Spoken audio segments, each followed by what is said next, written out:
Hello everyone, welcome to the channel update for January 2025. Happy New Year! Hope everyone's New Year celebrations were fun and festive if you did anything, and if you did nothing and wanted to do nothing, I hope that it was a nice quiet time. Over on the Discord, we played some Riff Tracks the game, which was a lot of fun. May make that a more regular thing. Certainly, we'll consider it for New Year's next year as well, that's for sure. But let's go ahead and discuss what's going on the channel this month.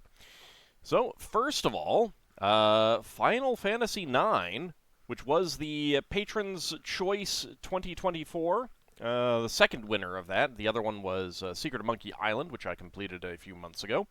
But Final Fantasy IX has started. It has taken over for Dragon Quest VIII. So, two standout members of those franchises following each other. Very nice. You guys are getting some lovely gifts this year. And I suppose I should also say, I hope you had a wonderful Christmas, Hanukkah, Kwanzaa, whatever else you celebrate. If you, again, intentionally did nothing, I hope that it was a lovely, quiet time if that is what you wanted. In addition, Starflight is going strong. I'm having a lot of fun with that game. It's a 1989 game using a 1986 engine, so very old. The interface is pretty clunky, but it's not too bad, all things considered. A slightly... I wouldn't want a full modern update, but higher resolution graphics and updated art and stuff like that. Like, I wouldn't want like a 3D simulator cockpit view combat system in that. That's not the kind of game it is, but definitely is a game that could use an update. And you can see like the evolution of that led to Star Control 2, because some of the same people worked on Starflight series and Star Control series. In fact, as I understand it from doing some reading about it, about the two series, Errol Otis is basically the guy who got a lot of them together between the two franchises, because he was just friends with the people working on them, which is pretty awesome. Errol Otis, who is very well known for doing early Dungeons and Dragons artwork. Very iconic early Dungeons and Dragons artwork. So, and you can definitely see the Errol Otis artwork in Starflight 2. So I hope you guys are enjoying both of those games. I definitely am. Both of them are tons and tons of fun. Actually enjoyed Starflight. Like, I expected to enjoy it because I enjoyed Starflight 1, and I do remember how the game basically plays, because I've seen Starflight 2 before. Mysterious JG has played it through on his channel, and he's how I know about the game because of his LPs, which I do recommend checking out if you are enjoying what I'm doing. But I'm just finding it a lot of fun. It is very, very engaging, more so than I remembered Starflight 1 being, and which I'm not saying it wasn't. I'm just saying that, like, I may have had just as much fun, and I just have kind of forgotten it. I've played a lot of games in between. So yeah, it's just tons and tons of fun to play. I highly recommend Starflight and Starflight 2. They like, despite the clunky interface and everything like that, they move pretty smoothly. It's kind of how I feel about the Gold Box games. They do have a bit of a clunky interface. They're old, but they play pretty smoothly despite that. So I'm definitely having a lot of fun with both of those. So I hope you guys are also enjoying them. I hope that's coming through. Xenoblade Chronicles 2, we have completed the storyline. Now we're doing the post-game stuff, trying to find Cosmos, which is difficult. I need to get some time together to do grinding on that, so that I can try to maximize my attempts to get Cosmos. But we'll see. I will probably be going to do the DLC, which is basically like a separate game, pretty soon. I think I have one more normal stream of Xenoblade Chronicles 2 post-game in me, and then I'll do that, and then either intersperse trying to get Cosmos with that, and then coming back to it if I get what I want. There's 3 blades left for me to get in Xenoblade Chronicles 2, and I want them, and I have not gotten them yet, and it is a big complaint I have about the game. Like, there should be a point where, like, the post game is absolutely the time when it's like, you just start giving the player things. Because they've finished the game, they finished the story. Now they're just playing to have fun, and you want to make sure that it continues to be fun, and hoping for the rare things and not getting the rare things is not fun. But I do want to get that. I want to, go through all of the Blade quests and stuff like that. So we'll see how that goes. It would be a thing where I would be doing the DLC, Torn of the Golden Country, and then like interspersing those streams with, hopping back into the post game to do other stuff. There is some stuff in a New Game Plus, and I don't know exactly how I'm going to handle that. There is kind of an element of, I've finished the story, I should move on to another game soon. But we'll see. Xenoblade Chronicles X, the remaster, or whatever they're calling it, that is due out pretty soon. Is it January or is it March? I'm not sure. So I think I want to start that around when it comes out. So I'm not sure exactly how long the Torna DLC takes to play through, but yeah. So I'm thinking about diving into that, but we'll see.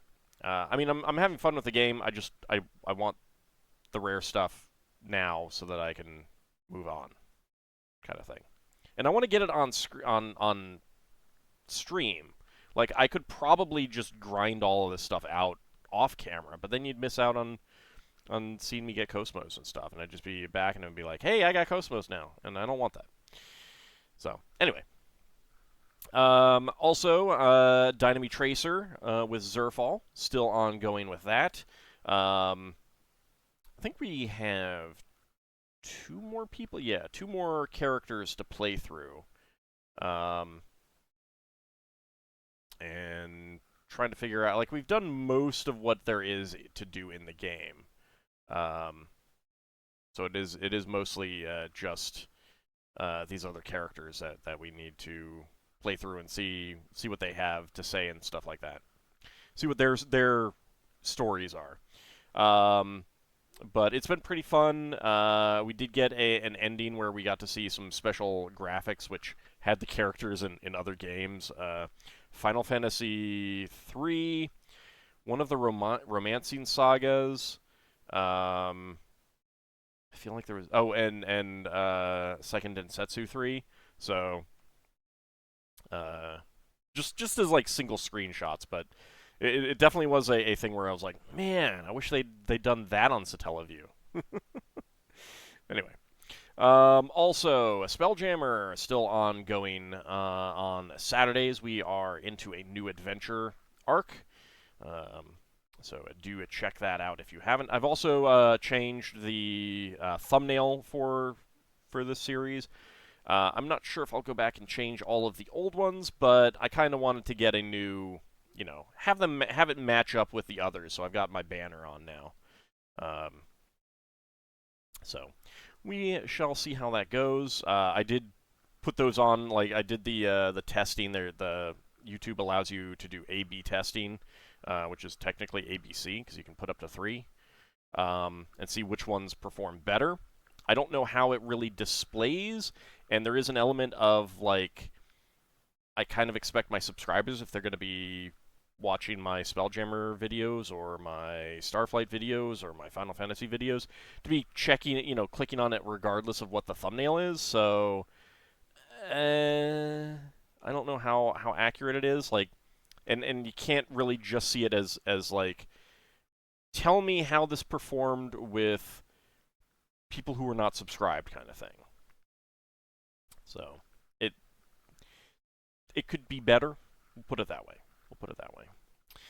Speaking of YouTube, there is a new feature for content creators.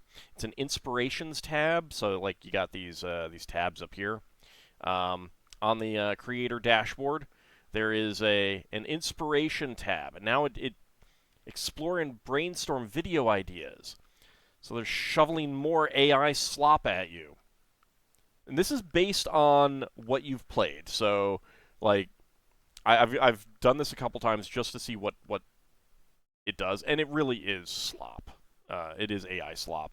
It's a little funny initially, but the more you look at it, it's just like it's junk. You know, best RPG endings ever: Final Fantasy IX, the hilarious moments; Starflight 2, the strangest planets; top 5 video game mutinies. I don't even know where it's getting mutinies from. And RPG music from classic to modern, and it's like, some of these are, could make videos that could do well. But part of that is because, like, you just go on YouTube and you'll get stuff like this all the time.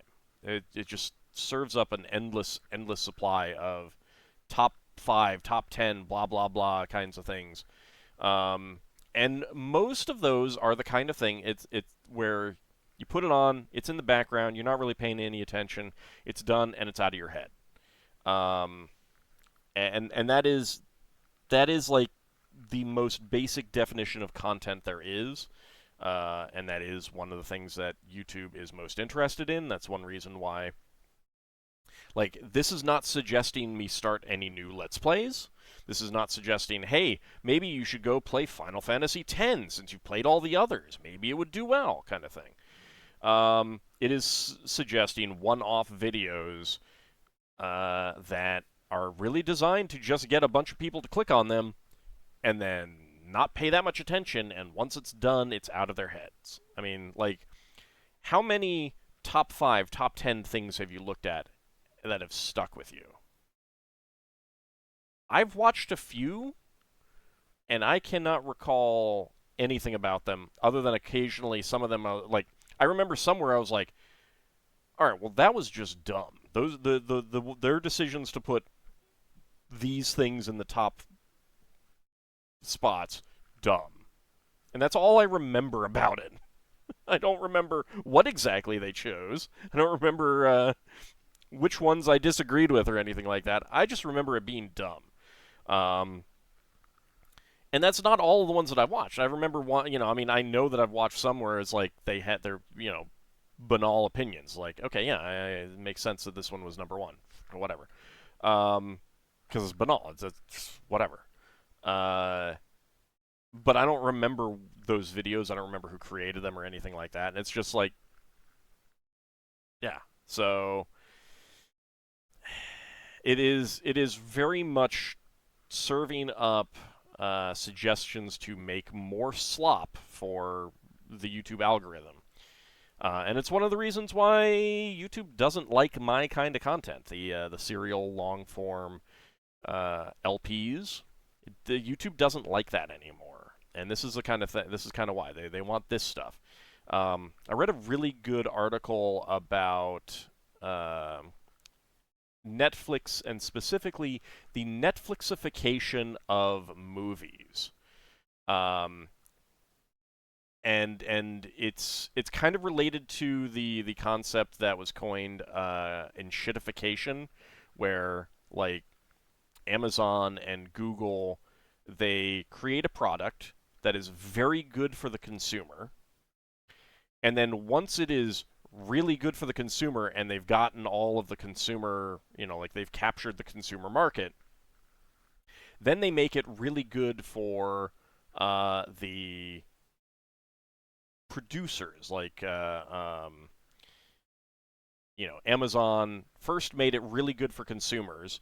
Once all the consumers are there, then they shift it to not being so good for the consumers anymore, but they're making it good for all the people who make stuff, to ensure that now, first, bring in all the customers. All the customers are there, so all the companies have to go there to sell their product. Once they have both of these, they have all the consumers and they have all the companies, all the producers, then they make it bad for both and capture all of the money themselves. That is the enshittification. The Netflixification is kind of similar. It's not like the dynamics are different, obviously, but Netflix wants movies, but it doesn't want movies to produce art. You know, they're not out there looking for the Martin Scorsese movies. They're not looking for the auteur films. They used to. That was to get people in. But now that people are in, they don't care about that anymore. Now they want content. Not movies, content. And YouTube is the same way. YouTube doesn't want videos. It wants content. Just things for people to just keep watching. Watching. Not even paying attention. Just background so they can keep, doing the ads and stuff like that. Netflix being, not having ads yet. Who knows? I mean, I think the lower tiers might now, but it's certainly not like an across-the-board thing. But if they keep producing content, then you stay subscribed to them, kind of thing. And they even have, like, Netflix even has a thing now where it's like, don't know what to watch, just click this and we'll play a random thing. And the whole point is to just have people watching, just constantly there and watching, and thus using the service and thus paying for the service. And YouTube is similar, constantly watching, constantly getting ads, thus paying for the service. And of course, if you choose to use one of the other things, YouTube Premium and stuff like that, to, then you're paying for the service another way.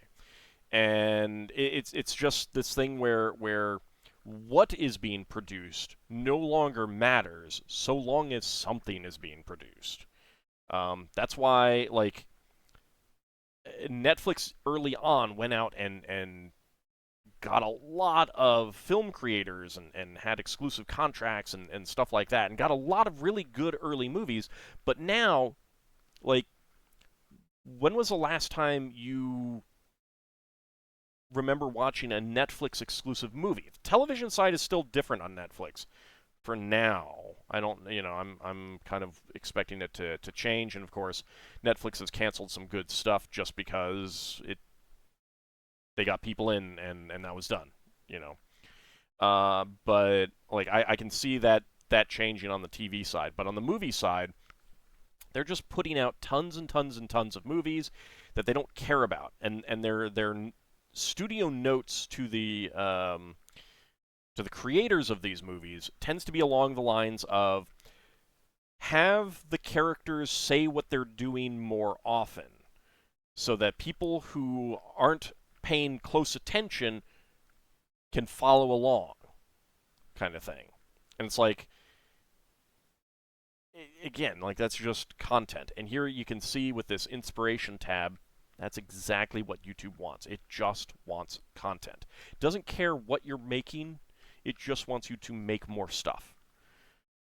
I say that they don't care what you make, but it's pretty clear that they do care. They want one-off videos, because once Starflight 2, The Strangest Planets, is done, then they can serve up something else from someone else, the top 5 video game mutinies from someone else, and run from there, and then they'll serve up something else. And, like, I refuse to have the autoplay turned on YouTube, so that once I've finished watching a video, it does not go to a random thing, a random suggestion, because I want to choose what I watch. I do not want YouTube randomly deciding, oh, hey, you should watch this.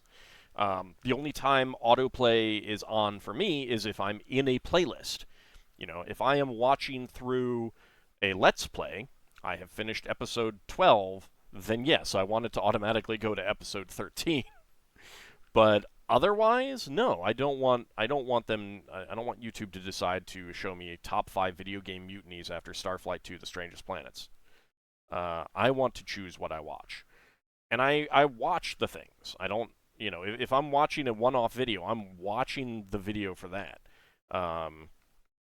Like I am subscribed to a few, you know, other channels like Tasting History with Max Miller. It's a very good channel, and I remember, you know, stuff about that. I've tried some of the recipes. I've enjoyed the history content, and I've been curious about trying some of the recipes and things like that. So, like, those are high impact videos for me because I've chosen to watch those. Top 5 whatevers, that, no, I don't care about those. I have no interest in watching them, and I know that, like, they exist. And you know, when they come up in the feed, I feel that urge that, you know, oh, what did they choose? And then I have to kind of, like, consciously be like, no, this is slop. It is there to just get me to watch, and it doesn't matter. And you know, and again, like, I don't want to take this as, like, I don't want anyone who actually does enjoy those things to feel bad about it. I don't intend that to be the thing. Obviously, like, there's tons of different content for everyone, but there does need to be an understanding that most of these things are created just to get eyes on them, and then get eyes onto the next video, and then onto the next video, and stuff like that. And in a way that like, because of the way that the algorithm works, it is not necessarily clear to the algorithm that an episode 8 should follow an episode 7.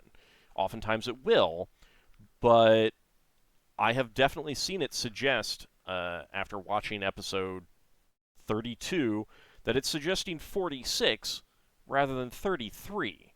And if you're not in a playlist and it's just, you know, the autoplay thing is going on, you can very easily start skipping around and be very confusing. Because I've had that happen where I wasn't paying attention and I clicked on something thinking that it was the next video, but I inadvertently skipped one or two or more. And yeah, it's very, very confusing. But the algorithm doesn't care. It doesn't handle that very well, and that is one of the reasons why it likes this kind of content better, because it doesn't matter.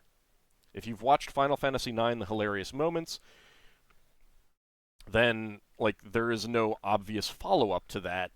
There is no, you know, part 2 for the most part. So the algorithm can just throw whatever it wants at you. And as long as you continue to watch, it's succeeding. So, I don't know. Long story short, this was funny initially, and then the more I thought about it, this inspiration tab, I was like, this is gross. This is really gross. And it's AI too, and every time you click on it, it does more. So if I reload right here, I'm burning up the ecology. I know that. So again, like, best moments in Dragon Quest VIII, top 5 memorable Final Fantasy IX battles, what I've learned from playing Dragon Quest VIII, and the thumbnails are. I will say this: some of the text is actually legible, on some of them. Others not so much. Some of the characters actually have looked okay. But again, it's all AI slop, and there's so much of the red orange. I mean, the blue orange.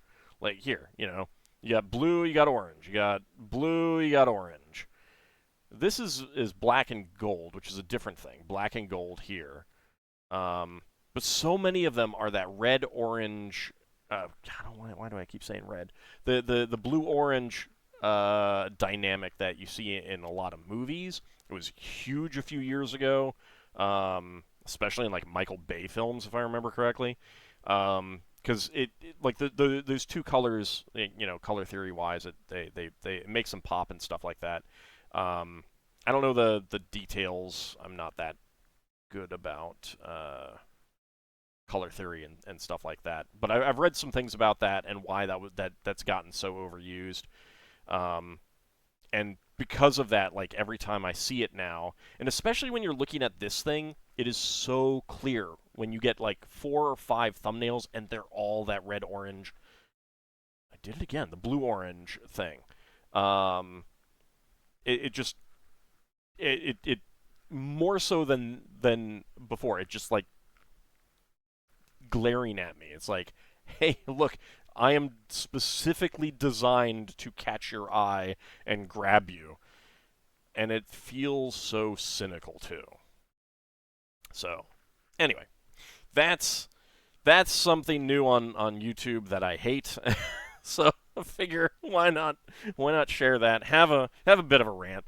That's sometimes what these videos turn into is me ranting about how YouTube operates and the world of technology and everything like that. And it all sucks so much. Anyway, so Happy New Year, you know? Happy New Year. Let's go back to something something more fun, like my videos. My videos are fun. At least I try to make them. So that's some stuff that YouTube is doing, and like that also gets into the whole, you know, so many of these companies have paid so much to license or develop AI crap, large language models, which we should probably stop calling it AI because there is and has been actual AI research for a very long time, actually intending to do work on real artificial intelligence rather than a giant predictive text machine, um, a giant copyright infringement machine, and that's real. Even though they haven't succeeded in anything AI, it's not like our current large language models are in any way AI either. So I don't know. Anyway, AI's bad. It needs to be regulated out of existence. Uh, I mean, with real regulation, they couldn't function because if they actually had to pay for the material that they take in, like either license material from people or hire people to create work for it, like hire artists to do artwork that they feed into the machine, hire authors to write things to feed into the machine, then it would not be profitable anymore. And of course, like in some places, they're drawing so much power it's causing brownouts to people's houses and stuff like that. Like, I don't know. Maybe it's just me and my compassion for actual humans, but I kind of feel like people should have priority over giant copyright infringement machines. Call me crazy. So, anyway, that's that on YouTube these days.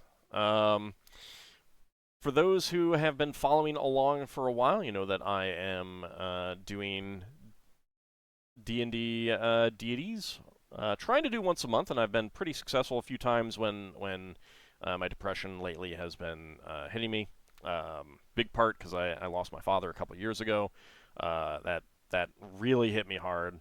But I'm doing better these days, so thanks for all the support over these past many months and years. It really does mean a lot to me.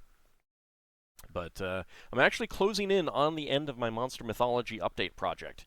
The latest deity is Merrgsh the Wolf Rider from a Polyhedron article,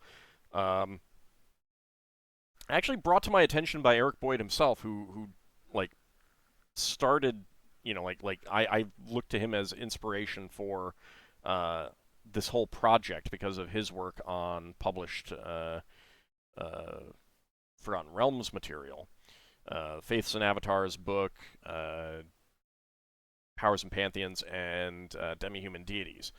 Those three books really inspired me, and that's like basically what led me to do this whole project. I am very, very close to being quote-unquote done. There's 2 deities left that I want to do for sure. There's a few others that are still kind of floating, and I think that I'm going to put them as what I do later. Because once I finish these 2 deities, I need to decide what to do next. I've long wanted to do kind of, you know, work on real world religions that D&D has within them, like the ancient Egyptian pantheon, ancient Greeks, stuff like that. and I do still want to do those, but I've over the God, almost 15 years now that I've been working on this project. I've incorporated a number of other deities that came up and created a few of my own as well. And I they're like I'm seeing gaps. There are gaps in the non-human pantheons that I want to fill. Like I feel like there needs to be some filler in there. Like there's a bunch of races that have extremely nebulous religions written about them, and others that should have religions that have nothing written about them. And I want to do that, but I also want to do the real world pantheon. So I need to decide what I want to do next, kind of thing. So, but if you've been enjoying the project, do go to my blog and check out the latest entry. It is an Orcish deity from a polyhedron article from a contest from back in the early 1990s.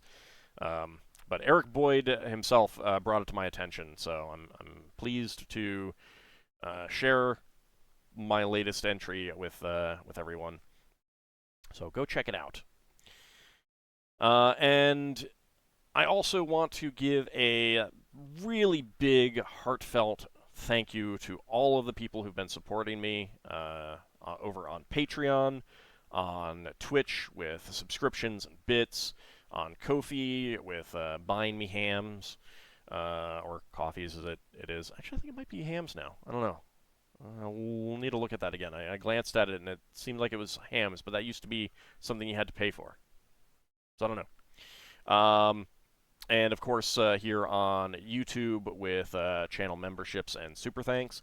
Really does mean a lot to me. Thank you very much. It does allow me to continue to, not only,